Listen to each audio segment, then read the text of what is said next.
ce matin, je vous propose d'ouvrir la Bible dans Acte 4 et on va lire des versets 18 au verset 31. Acte 4, 18 à 31. On va s'arrêter ce matin sur la Pentecôte, un moment magnifique où vraiment le Seigneur a fait du bien à ses disciples. Et le thème de mon partage ce matin, Acte 4, de 18 à 31, c'est une vie renouvelée. Amen. Une vie renouvelée, parce que je pense que c'est le désir du cœur de Dieu, que nous ayons une vie qui soit en permanence renouvelée dans sa présence. Donc, Acte 4, des versets 18 à 31.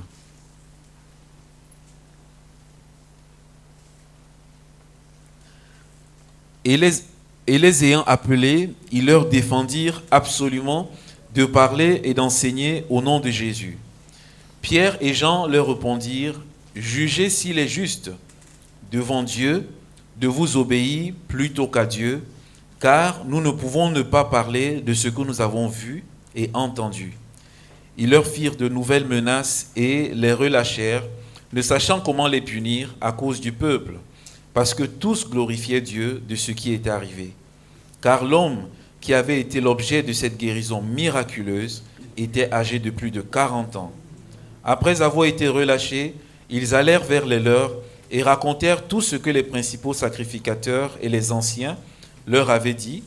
Lorsqu'ils l'eurent entendu, ils élevèrent à Dieu la voix tous ensemble et dirent: Seigneur, tu es le Dieu qui a fait le ciel, la terre, la mer et tout ce qui s'y trouve. C'est toi qui as dit, par le Saint-Esprit, par la bouche de notre Père, ton serviteur David, pourquoi ce tumulte parmi les nations et ces vaines pensées parmi les peuples? Les rois de la terre se sont soulevés et les princes se sont ligués contre le Seigneur et contre son oint. En effet, contre ton Saint-Fils Jésus, que tu as oint, Hérode et Ponce Pilate se sont ligués dans cette ville avec les nations et avec les peuples d'Israël pour faire tout ce que ta main et ton conseil avaient arrêté d'avance.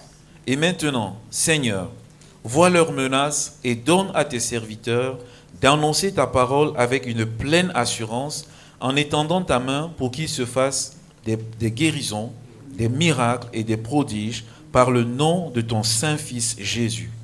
Quand ils eurent prié, le lieu où ils étaient assemblés trembla, ils furent tous remplis du Saint-Esprit et ils annonçaient la parole de Dieu avec assurance. Amen.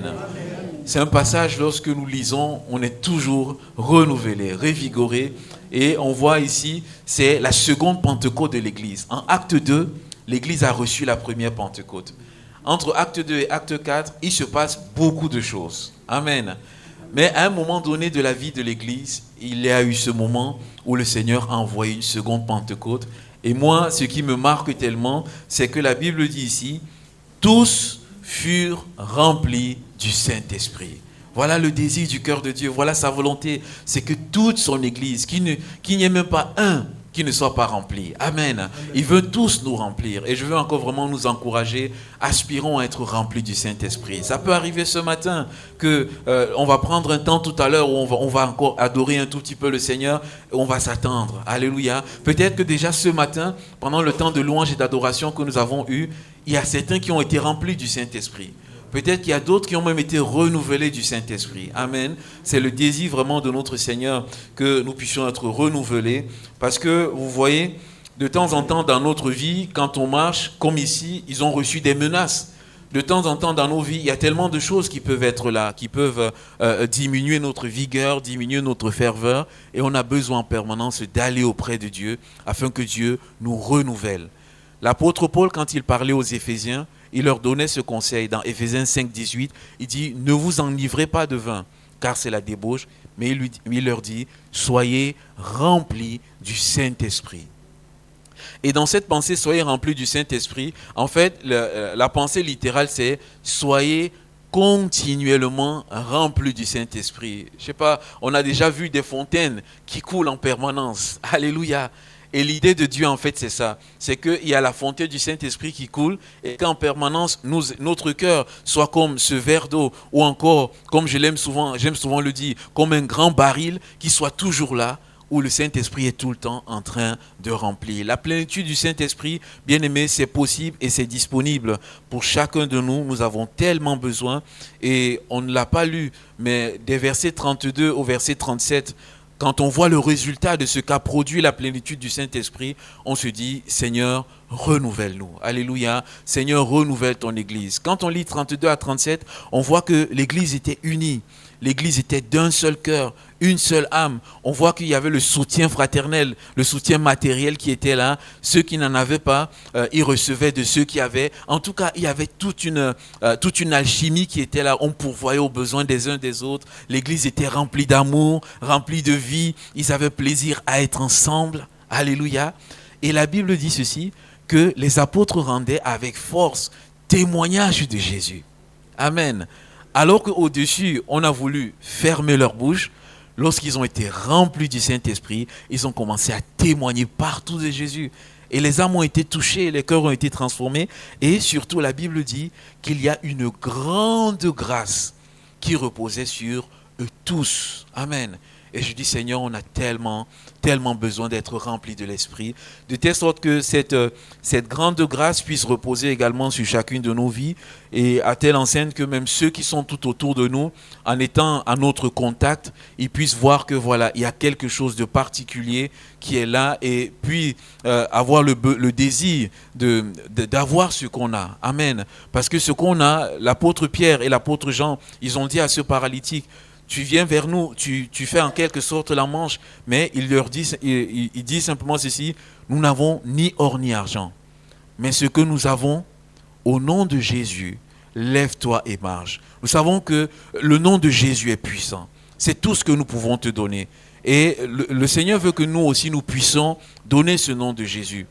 Nous ne roulons pas sur l'or, mais nous avons quelque chose qui est plus grand que l'or, c'est Jésus-Christ. Alléluia. Et c'est Jésus qu'on veut donner. Quand je me suis arrêté sur ce texte, je me suis posé la question, quels sont les éléments que le Seigneur utilise pour renouveler notre vie? Quels sont les éléments que le Seigneur utilise pour apporter un réveil dans une église, dans une localité, dans une vie? Et le premier élément qu'on voit et qui est tellement saisissant dans ce passage, c'est la prière. C'est la prière, mais la prière fervente. Alléluia, la prière faite avec ardeur, la prière faite avec foi. Les apôtres ici, ils ont été rabroués. Les apôtres, on leur a menacé de ne plus parler de Jésus. Qu'est-ce qu'ils ont fait? Ils se sont levés, ils ne sont pas retournés chez eux pour pleurer. Ils ne sont pas restés ensemble, Pierre et Jean, de dire, bon, on va prier ensemble. Mais ils se sont levés, ils sont partis vers l'église. Amen. Ils sont partis vers l'église parce qu'ils avaient besoin de la force de l'église. Il y a un dicton populaire qui dit « l'union fait la force ». Je pense que dans le domaine spirituel, ce dicton a encore une telle dimension parce que l'unité de l'Église en prière, c'est une grande force, bien-aimé. Je lis beaucoup de livres sur le réveil. Bien-aimé, presque systématiquement, lorsqu'il y a un réveil, lorsqu'il y a un renouveau spirituel, c'est parce qu'il y a des temps de prière fervents, là dans la présence du Seigneur, et même des temps où on associe le jeûne, bien sûr le jeûne intelligent, en tenant compte de notre état de santé, mais quand on lit toute la parole de Dieu, chaque fois que Dieu a renouvelé son peuple, c'est parce qu'à un moment donné, son peuple s'est mis à chercher la face de Dieu. Le peuple s'est dit, Seigneur, nous voulons te connaître, nous voulons connaître ta volonté, nous voulons revenir à toi, nous voulons nous rapprocher de toi. Et quand le peuple s'est rapproché, mon frère, ma soeur, Dieu, c'est la source d'intarissables bienfaits. Amen. Donc quand je me rapproche de Dieu, il remplit ma vie de ses bienfaits. Quand je me rapproche de Dieu, ma vie n'est plus sèche. Peut-on aller à la source et ne pas boire de l'eau? Impossible. Alléluia. Alors, ils ont cherché le Seigneur. Et je veux nous dire, soyons de ce peuple-là qui cherche Dieu. Pendant toute cette semaine, on a pris un temps de prière où on cherchait la face de Dieu. Et vraiment, Dieu nous a bénis. Franchement, le temps de prière pendant toute la semaine, tout ce secteur-là était en permanence rempli. Et on prenait un temps, on cherchait la face de Dieu. Le Seigneur a fait du bien à nos âmes et à nos cœurs. Et on ressent encore ce matin la bénédiction sur l'assemblée. Amen. C'est pour nous dire que le Seigneur, il veut vraiment qu'on puisse le chercher. Le Seigneur dit, cherchez-moi, vous me chercherez et vous me trouverez si vous me cherchez de tout votre cœur. Le Seigneur dit, avant même que vous ayez commencé à prier, je vous répondrai. Alléluia. Seigneur, avant même que j'ai le désir d'aller dans la prière pour chercher ta face, tu as déjà déclenché la réponse qui arrive. Alors, qu'en sera-t-il lorsque je serai déjà dans ta présence et que je vais intercéder avec vigueur, le fruit sera encore tellement grand. Je disais, dans la vie, il y a tellement de choses qui peuvent éteindre la flamme.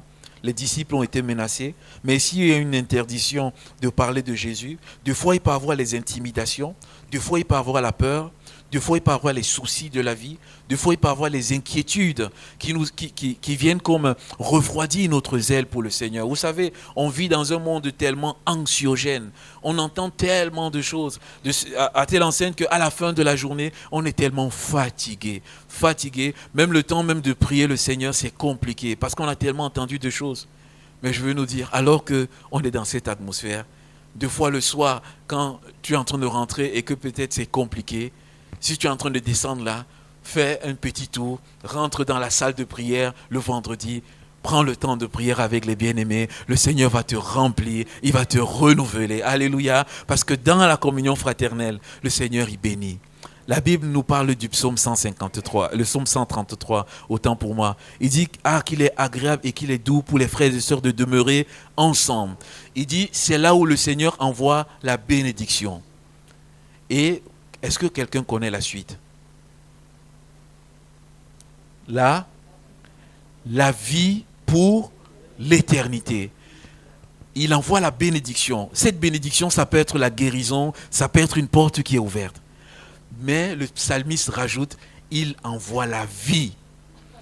Quand je suis dans le rassemblement des chrétiens, Dieu va faire descendre une vie nouvelle sur moi, une vie nouvelle dans mon cœur. Mon cœur qui était anxieux, rempli d'inquiétude et tout, j'ai l'impression qu'on m'a renouvelé, je suis rafraîchi au plus profond de moi. Seigneur, je veux me tenir dans ta présence afin qu'il y ait des temps de rafraîchissement qui me soient communiqués. Amen. Mon frère, ma soeur, je nous encourage. Venons au Père. Ils sont allés vers les frères et sœurs. La Bible nous encourage. Elle nous dit, portons les fardeaux les uns des autres. Je veux nous dire, ne porte pas tes fardeaux tout seul. Viens à l'assemblée. Des fois, les vendredis, on partage nos sujets de prière. Bien sûr, avec la pudeur que cela requiert. Et l'Église prie pour ces sujets. Pierre et Jean, ils étaient des apôtres bien-aimés. Ils venaient de voir un miracle. Acte 3. Ils ont dit, au nom de Jésus, lève-toi et marche. Le paralytique s'est levé, il a marché. Ils auraient pu dire, mais nous, on vient de voir un miracle. Nous sommes des apôtres. On n'a pas besoin de l'Église. Ils auraient pu dire cela, parce qu'ils venaient de voir quelque chose de puissant. Mais ils se sont dit, avec les autres, on est beaucoup plus fort. Et quand la Bible dit tous ensemble, qu'est-ce qu'ils ont fait? Ils ont élevé la voix à Dieu. Ils ont crié de tout leur cœur. Et bien aimé, le Seigneur a répondu. Je veux nous encourager. Pratiquons cette vie de prière vraiment avec ferveur, avec intensité. Pratiquons cette vie de prière avec foi. La prière de la foi. La Bible nous donne une promesse. Et ce matin, bien-aimé, j'aimerais vraiment que l'Église puisse s'attacher à cette promesse. Parce que moi, je crois de tout mon cœur que dans cette promesse, Dieu ne faillit jamais. Et même dans ces promesses, Dieu ne faillit jamais. La Bible nous dit ceci dans Matthieu 18, 18. Je vous dis encore que si deux d'entre vous s'accordent sur la terre pour demander une chose quelconque, Dieu n'a pas limité ce qu'on peut demander. Jésus n'a pas limité. Il dit, si deux s'accordent pour demander quelque chose quelconque, elle leur sera accordée par mon Père qui est dans les cieux. Amen. J'aimerais nous dire, ces disciples-là, Pierre et Jean, ils étaient déjà pétris de ces versets-là. Alors, ils sont allés vers les frères, ils se sont accordés et ils ont dit, Seigneur, regarde leurs menaces. Donne-nous de l'assurance, amen, afin qu'on puisse prêcher ta parole, afin qu'on puisse continuer d'annoncer le nom de Jésus. Alléluia. Et ils se sont accordés pour demander l'onction du Saint-Esprit. Jésus, quand il partait, il a dit à ses disciples, restez à Jérusalem jusqu'à ce que le Saint-Esprit descende. Parce que Jésus savait une chose, c'est que sans le Saint-Esprit, ils ne peuvent pas être des témoins efficaces. Les disciples avaient appris la leçon et ils savaient que sans l'assurance de Dieu, ils ne pouvaient pas. Et quand ils demandent l'assurance, Dieu dit, la seule chose, du moins la seule puissance qui peut leur être accordée pour cette assurance, c'est si le Saint-Esprit descend et leur donne sa puissance. Alors Dieu, qu'est-ce qu'il fait? Il envoie la puissance. Et je veux nous dire, si l'Église s'associe pour réclamer l'assurance, deux fois on veut témoigner à l'extérieur, mais est-ce que vous êtes comme moi? Deux fois on a peur, deux fois on tremble, on a peur du regard peut-être extérieur, mais si l'Église réclame la puissance du Saint-Esprit, on sera rempli d'assurance et on pourra témoigner. Alléluia. Mon frère, ma soeur, associe-toi à l'Église, prie, recherche la face de Dieu, recherche cette puissance. Et le Seigneur Jésus dit, si deux s'accordent pour demander quelque chose, moi je pense souvent aux familles, l'application de ce verset est tellement grand. Ici on voit l'Église, mais moi je pense à un couple qui s'associe et qui se met à prier pour ses enfants. Le Seigneur Jésus dit dans Matthieu 18, 18, si le couple s'associe, demande quelque chose pour ses enfants, le Seigneur leur accordera. Et ce matin, j'aimerais nous encourager à croire ce verset. Parce que c'est Dieu qui le dit. Des fois, on peut se poser la question, mais Seigneur, est-ce que ça va marcher? Mais je vois, ça ne change pas encore. Mais Jésus dit, moi je donne la promesse. Si vous vous accordez, si vous persévérez en demandant quelque chose, ça va arriver. Et je nous encourage, moi j'encourage les parents. Amen. Prions pour nos enfants. Associons-nous, demandons. Et le Seigneur va le faire. Peut-être qu'un frère et une sœur s'accordent, une sœur ou une sœur s'accordent pour demander quelque chose. Le Seigneur va leur donner cela. Et si la chose, bien sûr, on le verra, elle est cadre encore à 100% avec la parole, on a l'assurance que Dieu va nous donner. Moi, je vois l'épouse qui rentre du travail. Elle voit son mari. Elle lui dit au travail, voici, j'ai un collègue qui a tel souci. Le mari dit à sa femme, le Seigneur nous a parlé de Matthieu 18, 18. Accordons-nous, prions pour ta collègue. Accordons-nous, prions pour ton collègue. Vous croyez que le Seigneur va bénir? Dieu va bénir. Amen. Dieu va bénir. C'est pour nous dire ce matin, ne nous décourageons pas. Parents, grands-parents, mari, épouse, ne nous décourageons pas. Trouvons un partenaire de prière, mettons en application cela et le Seigneur va nous bénir. Moi, j'ai eu le témoignage d'un couple de missionnaires. Ils étaient en mission avec leur enfant. Leur enfant a grandi. Et à un moment donné, il est venu le temps où leur enfant devait passer en études universitaires. Or, sur le champ missionnaire, il n'y avait pas ce qu'il fallait. Donc, ils ont renvoyé l'enfant dans leur pays d'origine. L'enfant arrivé dans le pays d'origine, il a fait les études. Et dans ces études, l'enfant, qu'est-ce qui s'est passé? L'enfant a suivi une voie complètement opposée à ses parents. Les parents étaient loin. Voilà, les parents ne pouvaient pas avoir un regard, ne pouvaient plus. Et quand ils sont venus rendre visite à leur enfant, dans la chambre d'étudiants, ils étaient là, l'enfant était parti. Ils se sont rendus compte de la vie que leur enfant menait. Ils se sont assis. Ils étaient là, dépassés, en larmes. Et ils ont commencé à lire la parole de Dieu, la lecture quotidienne. Et dans leur lecture quotidienne, ils sont tombés sur une promesse où le Seigneur leur dit ceci, il y aura un salaire pour votre œuvre, dans Jérémie 31. Ils se sont mis à prier. Ils ont prié pour leur enfant et leur enfant est revenu à Jésus. Je veux vraiment nous encourager, mon frère, ma soeur. Appliquons la loi de l'accord. Si deux s'accordent. Le Seigneur dit dans Amos 3.3, 2 personnes marchent-ils ensemble sans s'être accordées? Mon frère, ma soeur, accorde-toi. Accorde-toi avec un frère. Prie et le Seigneur va répondre. Ici, le Seigneur a répondu et les disciples ont été bénis. J'aimerais également nous dire que cette prière avec foi, avec ferveur, c'est aussi une prière qui s'appuie sur Dieu. Ils se sont détournés des menaces et ils se sont appuyés sur Dieu et ils ont simplement dit ceci, Seigneur, tu es le Dieu qui a fait le ciel et la terre, la mer et tout ce qui s'y trouve. Amen. Dans la prière, bien aimé, on a besoin d'avoir les regards focalisés sur Dieu. On a besoin d'avoir les regards focalisés sur la grandeur de Dieu. Quand ils tournent les regards vers Dieu, ils sont en train de dire, Seigneur, c'est vrai, ce sont des principaux sacrificateurs, ce sont des anciens. Mais toi, tu es celui qui a créé le ciel et la terre. Et ça nous donne la foi, de savoir que Dieu, il est au-dessus de toutes choses. Amen. De savoir que Dieu est au-dessus de ces hommes-là. S'appuyer sur qui est Dieu dans la prière. Non pas simplement regarder le souci, non pas simplement regarder à notre petitesse et à nos limites, mais regarde à Dieu. Lorsqu'on tourne les regards vers lui, on est rayonnant de joie. Et le visage ne se couvre pas de honte. Je veux m'appuyer sur qui tu es. Je veux plaider ta fidélité. Les disciples, ils ont fait une autre chose. Ils se sont appuyés sur la parole de Dieu. La parole de Dieu nous donne encore plus d'assurance pour prier. Ils n'étaient pas déstabilisés et ils disaient simplement ceci.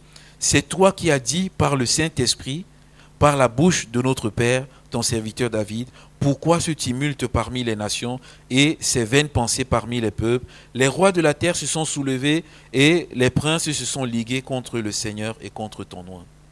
Ici, ils sont en train de citer un psaume de la Bible. Et ce psaume, c'est le psaume 2. À la fin du psaume 2, le psaume 2 déclare que Jésus est vainqueur. Alléluia! Que Jésus est vainqueur. Que tous les rois viendront se prosterner devant Jésus. Le psaume 2 le déclare. Mon frère, ma soeur, quand on prie basé sur la parole de Dieu, avant même que la réponse n'arrive, le Seigneur nous a déjà montré qu'il y a la victoire. Ils ont pu prier dans l'assurance. Amen. Quand tu pries en t'appuyant sur la parole de Dieu, mon frère, ma soeur, tu es sûr d'une chose, c'est que le Seigneur va répondre. Tu es sûr d'une chose, que ta prière repose sur le Seigneur. Tu es sûr d'une chose, il dit, Seigneur, c'est toi qui l'avais annoncé. Donc ça veut dire que, Seigneur, les menaces que nous sommes en train d'attendre, nous ne sommes pas surpris. Toi, tu l'avais déjà prédit depuis longtemps. Et toi-même, tu avais dit, mais pourquoi ce tumulte parmi les nations? Il dit, écoutez, il y a mon nom que j'ai établi, c'est lui qui va régner. Amen. Ma prière a besoin de s'appuyer sur la souveraineté de Dieu. Amen. La souveraineté de Dieu veut me dire ceci, c'est que Dieu fait tout comme il veut, quand il veut et avec qui il veut. Ça veut dire que Dieu est au-dessus de tout. Quand je m'appuie sur la souveraineté de Dieu dans la prière, il y a l'assurance qui est là. Une prière sur la souveraineté de Dieu, mais en allant plus loin, une prière aussi audacieuse qui apporte le réveil. Il dit simplement ceci lorsqu'il prie. Il dit, Seigneur, donne à tes disciples d'annoncer ta parole avec une pleine assurance, en étendant ta main pour qu'ils se fassent des guérisons, des miracles, des prodiges par le nom de ton Saint-Fils Jésus. On est quand même bouleversé parce que là on a deux schémas entre d'un côté la menace, l'intimidation et la crainte qui peut être là, et d'un autre côté des disciples qui ont rappelé les promesses de Dieu, rappelé la souveraineté de Dieu, ils sont gonflés à bloc et ils disent, Seigneur, on va même faire plus. Seigneur, qu'il y ait des miracles. Ah, je crois que je te fais entendre beaucoup. Qu'il y ait des miracles, bien-aimés. Et je me dis, Seigneur, dans les derniers temps dans lesquels nous sommes, moi, c'est le désir de mon cœur. Et je dis, Seigneur, je veux voir un miracle. J'ai dit, Seigneur, je veux voir. Seigneur, je veux voir une guérison. Seigneur, je veux voir des prodiges dans la génération dans laquelle nous vivons. Seigneur, quand je lis la parole de Dieu, je vois toutes ces choses. Mais aujourd'hui, je veux voir un malade guéri, alléluia. Je veux voir un aveugle voir, je veux voir un paralytique commencer. Seigneur, je veux voir ces choses, parce que ce sont des choses qui arrivent lorsqu'il y a la plénitude du Saint-Esprit. Des fois, on peut se dire, mais est-ce que ces choses existent encore de notre temps? Oui, ça existe de notre temps. Alléluia. Et il y a des personnes qui sont... Je rendais témoignage cette semaine. Je parlais de la compassion. On a fait une étude sur la compassion. Chaque fois que la Bible déclare que Jésus était ému de compassion, il y avait quelque chose qui se passait. Et principalement des miracles. Il y a un pasteur il est allé faire une mission en Madagascar. Et il rendait ce témoignage, il disait que pendant la campagne, il y avait un chrétien, vraiment un simple chrétien qui était là, mais qui était dans la campagne aussi, touché par l'atmosphère spirituelle qui était là. Un jour, il a rencontré quelqu'un qui était malade.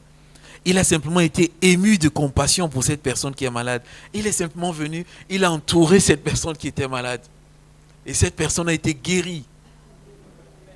Est-ce que ça existe encore en 2024? Oui, ça existe en 2024. Alléluia. On veut voir les guérisons, Seigneur. On a notre sœur Christiane qui est là avec nous ce matin. Si Christiane vous raconte toutes les guérisons que le Seigneur lui a accordées, je vous assure, on a besoin même d'un quart d'heure, une demi-heure. Notre sœur a énormément été éprouvée dans sa santé.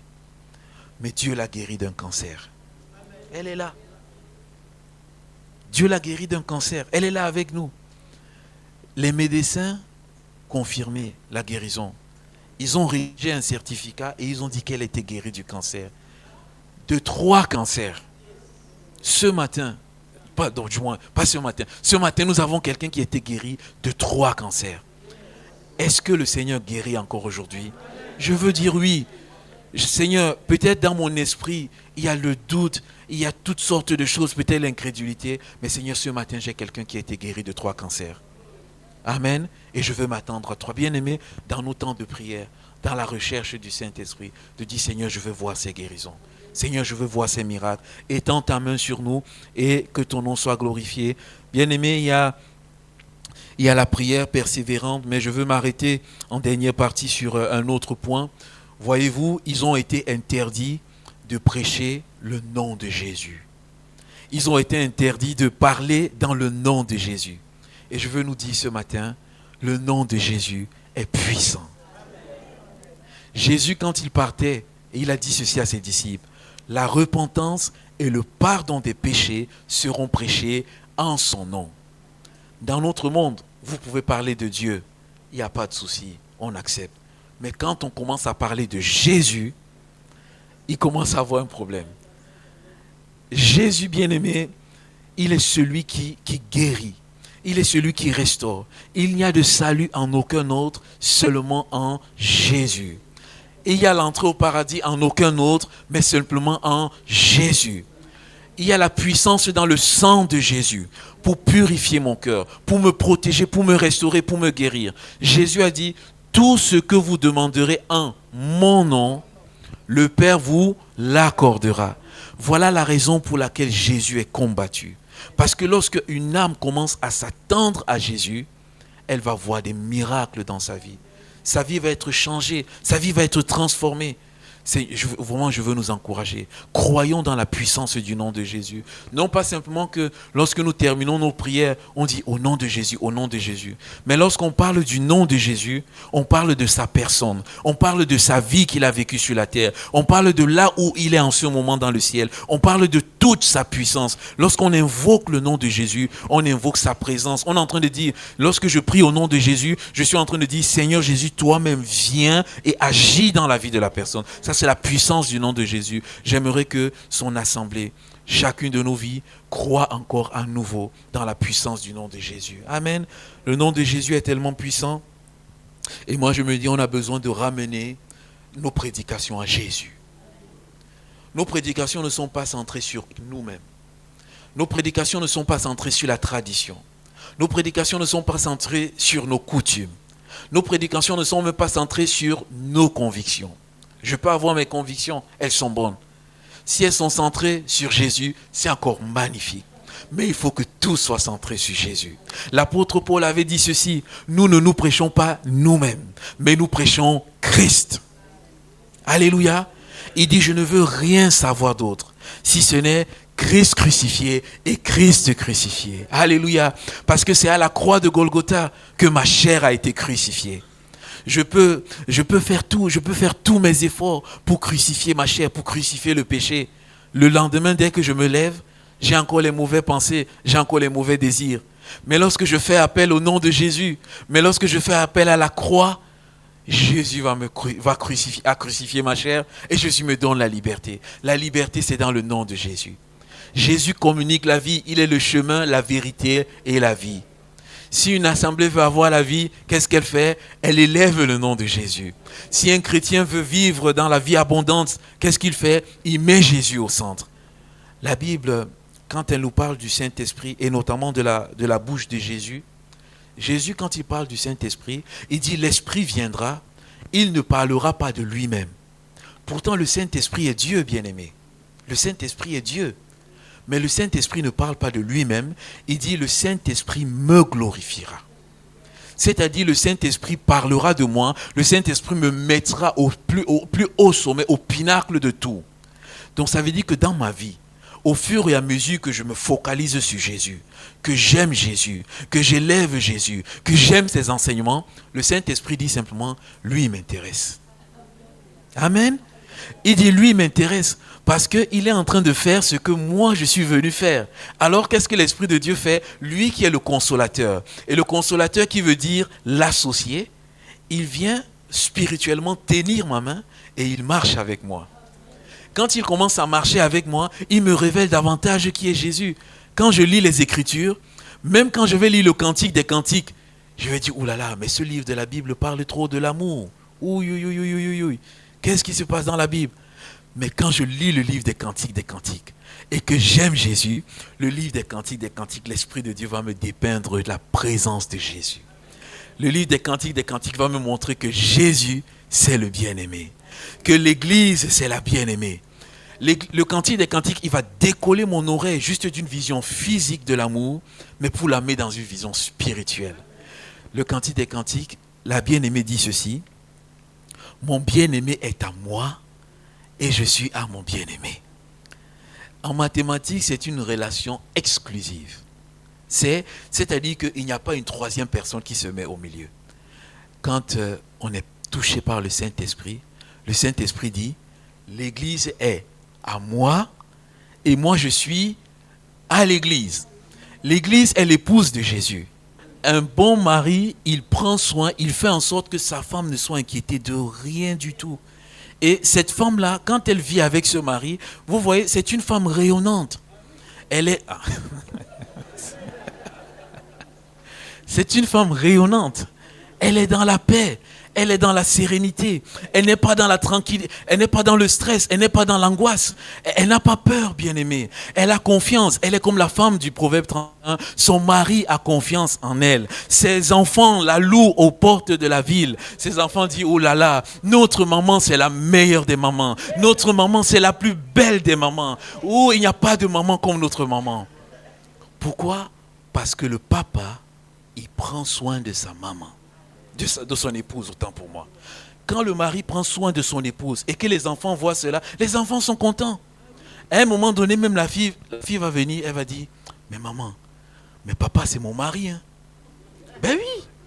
Pourquoi? Parce que la fille voit l'image d'un bon mari et la fille a envie de prendre le mari de la maman. Mais la maman lui dit, c'est mon mari, tu auras ta part plus tard. Alléluia. Mon frère, ma soeur, papa, aime maman. Aime-la. Oh, maman n'est pas parfaite. Maman a les défauts. Deux fois, maman a envie de... Elle te met dans l'angoisse. Deux fois, tu as dit des choses à maman, mais elle oublie. Deux fois, elle ne le fait pas. Aime maman. Alléluia. Parce que maman, c'est aussi l'église. Deux fois, l'église ne fait pas toujours ce que Jésus veut. Mais Jésus ne la prend pas pour la mettre aux côtés de la route et prendre la voiture pour continuer. Ou bien... Non, Jésus est toujours avec l'église. Jésus dit, l'église est à moi et je suis à l'église. Je donne la vie à l'église. J'accomplis mes promesses pour l'église. Je guéris l'église, je restaure l'église. J'envoie le Saint-Esprit pour que l'église soit renouvelée. Mon frère, ma soeur, aime. Amen. L'amour. La puissance du nom de Jésus, lorsqu'on est attaché à ce nom, c'est un nom qui dérange, c'est un nom qui guérit. Et je vais continuer, je reviens dans mes notes et je nous encourage de nous attacher à lui parce que le nom de Jésus, c'est le nom de Jésus qui brise les chaînes. Amen. Deux fois dans nos vies, il y a des liens. Deux fois dans nos vies, il y a des chaînes. Deux fois, on parle beaucoup de liens. C'est vrai que quand on est converti, il y a des liens qui sont là. Et quand on est converti, il y a certains liens qui sont brisés. Mais deux fois, quand on est converti, on est né de nouveau, mais il y a certaines choses qui sont encore dans nos cœurs. Il y a une certaine mentalité qui peut être encore là dans notre cœur. Il y a une certaine habitude qui peut être encore là dans notre cœur. Invoque le nom de Jésus sur ces choses. Alléluia. L'apôtre Paul, dans 2 Corinthiens 10, dit ceci. Nous renversons les forteresses. Nous renversons les pensées, toute hauteur qui se lève contre la connaissance de Dieu. Et il y a les forteresses et des pensées qui sont là. Le nom de Jésus est capable de briser toutes ces choses. Le nom de Jésus est capable de restaurer. Le nom de Jésus est capable de renouveler. Dans le nom de Jésus, il y a l'autorité spirituelle. La Bible dit ceci dans Marc 16, 15. En mon nom, est-ce que c'est encore pour nous au 21e siècle? En mon nom, ils chasseront des démons. Si dans ma vie, je sens, le Seigneur Jésus m'en donne le discernement, que je suis sur l'emprise des attaques de l'ennemi, qu'est-ce que je fais? Je saisis mon autorité et j'ai dit au nom de Jésus, pensée impure, tu t'en vas de moi. Parce que c'est la Bible qui le dit. Si j'arrive dans une situation où je rencontre quelqu'un qui me semble être possédé par un démon, qu'est-ce que je fais? Si je suis saisi, au nom de Jésus, j'ai suivi un témoignage cette semaine, un pasteur qui rendait ce témoignage et qui disait qu'il y avait une jeune chrétienne qui était là. Elle avait une amie et elle ne savait pas, cette amie qui était là, elle était possédée. Tout ce que je vous dis là, elle ne savait pas qu'en mon nom, ils chasseront des démons. Elle était simplement attachée à Jésus. Elle était à côté de son ami. Elle priait au nom de Jésus pour son ami. Et son ami a été délivré. Elle est venue voir le pasteur. Elle a tout expliqué au pasteur. Et elle était en train de demander pardon au pasteur. De dire, mais normalement, pasteur, c'est toi qui dois faire. Le pasteur lui dit, non. Ah non, non, non. Il lui dit, non. Il dit, cette affaire-là, ce n'est pas réservé qu'au pasteur. Il dit, voici les miracles qui accompagneront tous ceux qui auront cru. Et je veux simplement dire, mon frère, ma soeur, c'est aussi ton partage. C'est la raison pour laquelle, deux fois, je veux nous dire, bien-aimé, la puissance du nom de Jésus. Si quelqu'un dans ta famille est malade et qu'il est 3 heures du matin, c'est vrai, tu as envie de prendre ton téléphone, d'appeler le pasteur. Le pasteur n'a pas plus de puissance que toi. Le pasteur, il prie aussi au nom de Jésus. Si à ce moment-là, tu te rappelles du nom, de la puissance du nom de Jésus, tu pries simplement au nom de Jésus et si tu as foi de tout ton cœur, Jésus va intervenir. Il y a des situations qui sont tellement, des situations d'urgence où tu n'as même pas le temps d'appeler ou le pasteur ou un frère. Alors qu'est-ce que tu fais? Tu pries au nom de Jésus. Dans ton cœur, dans la foi, le Seigneur va faire. Je rendais un autre témoignage. Un papa qui est médecin. La nuit, son fils se lève. Son fils vient le voir. Il ressent une douleur. Le papa qui est médecin, il ausculte son fils, séance tenante. Il se rend compte de ceci, c'est que ce que son fils a est très grave. Et là, avec son fils, il décide d'aller à l'hôpital.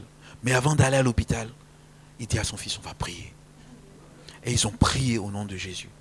Ils sont allés à l'hôpital, ils sont arrivés dans un hôpital. Cet hôpital leur dit, la situation réellement est très grave, mais nous, on n'a pas le service dédié ici. Il faut aller dans un autre hôpital.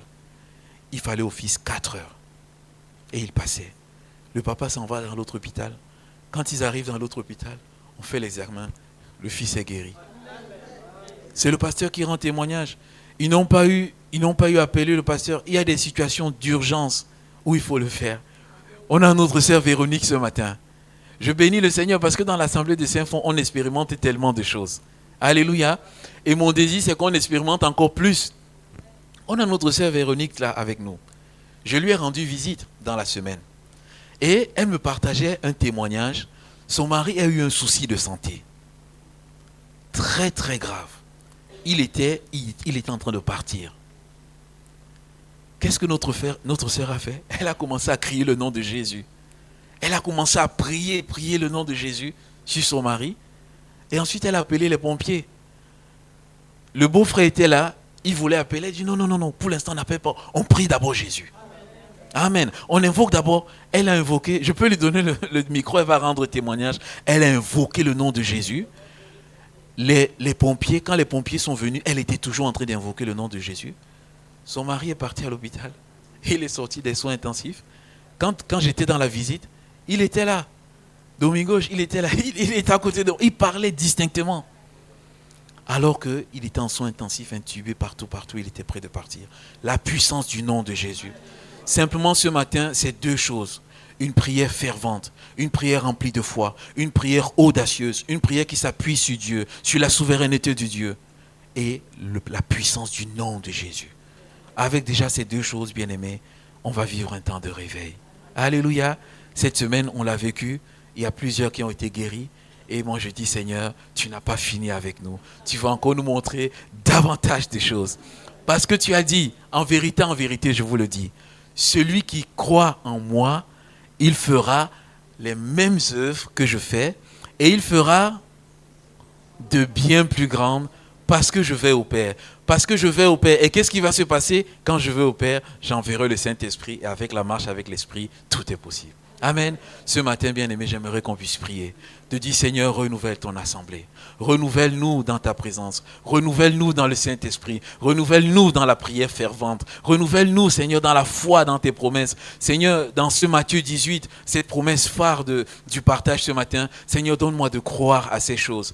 La prière, bien-aimé, c'est une prière persévérante. C'est-à-dire, même si, Seigneur, je ne vois pas arriver, je continue de prier. Comme notre sœur a fait, je continue de prier et je m'appuie sur ça parce que je sais que ça va arriver. Amen. Ah, il y a un témoignage qui me vient encore à cœur. Je vous donne ce témoignage, après on va prier. Amen. J'ai lu le livre de Charles Finet. Finet dit que dans ce livre, il y avait un papa. Oh, un papa qui ne croyait pas tellement en Dieu. On lui parlait de Dieu, il ne croyait pas. Il dit, un jour, son fils est tombé gravement malade. Ce papa était saisi, il est allé dans un temps de prière, il a prié Jésus. Il a prié Jésus. La situation de son fils n'a pas changé. Il a encore prié. Il est resté là intensément. Il a prié jusqu'à ce que dans son cœur, Dieu lui dit ceci. Ton fils ne mourra pas, il vivra. Bien plus, tous tes enfants seront sauvés. Amen. Quand il se lève, il va vers la famille. La famille est alarmée et tout. Il dit à la famille, le fils ne mourra pas. Il dit, mais qu'est-ce que tu racontes? Regarde, il est souffrant. Le fils ne mourra pas. Dieu me l'a dit et tous seront sauvés. Et Finet dit simplement ceci, tous les enfants de ce papa ont été sauvés. Alléluia, la prière persévérante. Prions ce matin. Seigneur, bénis ton assemblée. Seigneur, renouvelle-nous. Seigneur, étends ta main sur nous. Voilà, Seigneur, aide-nous à élever le nom de Jésus, à redécouvrir la puissance de ce nom et que plusieurs soient sauvés par le nom de Jésus.